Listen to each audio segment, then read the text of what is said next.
هغه ډېر عجیبه اشعار دي چې د دې د الله د توحید په باره کې هغه ویلي دي. به هر حال دا یوه خبره مخې ته راله، هغه اشعار تاسو واورئ.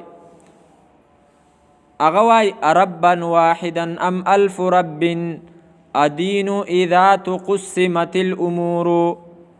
آیا یو رب او که زر ربا، یو رب غوره دی که زر ربا. آیا دا دین دی ادین اذا تقسمت الامور، آیا دا دین دی چې کارونه چې دی نو په تقسیم شي. یو کار چې دی نو هغه یو بوت له ورکړی شي چې دا بلاله دا کار کوي، او بل کار بل بوت له ورکړی شي. او دا اوس هم چې دی نو په ځینې ځایونو کې دغه مزارونه دربارونه شته دی، یاره دا سرخوږی دی او دا د طبي ذموار دی او دا د دې دی او دا د دې دی. نو دی رجل مومن چې دی نو دا خبره کړې وه، ترکت اللات والعزى جميعا كذلك يفعل الرجل البصير. لات او عزا دا ټول ما پریښي دي او هوښیار سړی همدغسې کوي چې د یو الله درګاه هغه نه پرېږدي، نور دربارونه هغه چې دی نو پرېږدي.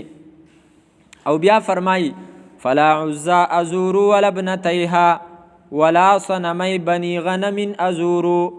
نه د عزا خواله ځمه او نه د هغې دوه نوڼه چې خلکو له مقرر کړي دي، او نه د بنو غنم چې کوم یوه قبیله وه د هغې چې کوم دوه بوتانو د هغې خوالم نه ورځم. دا باقاعده بوتانو د خپلو قبیلو علاقو قومونو.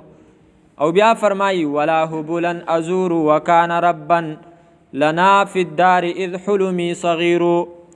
هبل د هغه خوالم زه اوس نه ځمه، حالانکې وایي زه چې کله وړوکی ومه ماشوم ومه نو دا زمونږ رب و، دا زمونږ په کور کې و د هغه په شکل باندې.